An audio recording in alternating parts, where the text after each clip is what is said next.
The clock struck midnight. John Smith lay in bed, reading a book.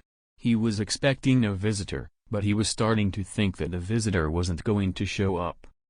Suddenly, there was a knock at the door. John sat up in bed, his heart pounding. He got out of bed and went to the door. He opened it a crack and peered out. There was a man standing in the hallway. He was tall and thin, with a long, pale face and dark, sunken eyes.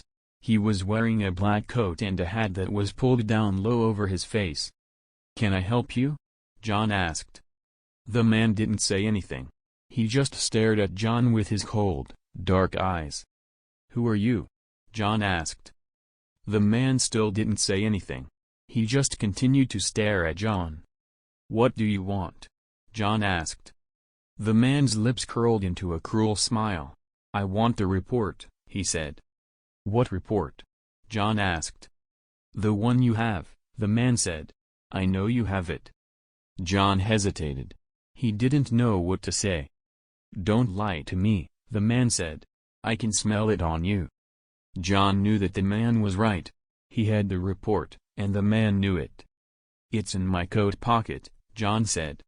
The man reached into John's coat pocket and pulled out the report. He unfolded it and scanned the pages. A smile of satisfaction spread across his face. "This is it," he said. "This is what I've been looking for." The man folded the report and put it in his pocket. He turned to John and smiled. "Thank you," he said. "Now, if you'll excuse me, I have to go."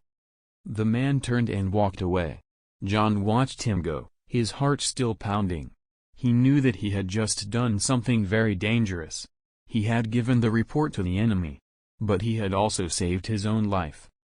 John went back to bed and lay there for a long time, thinking about what had just happened.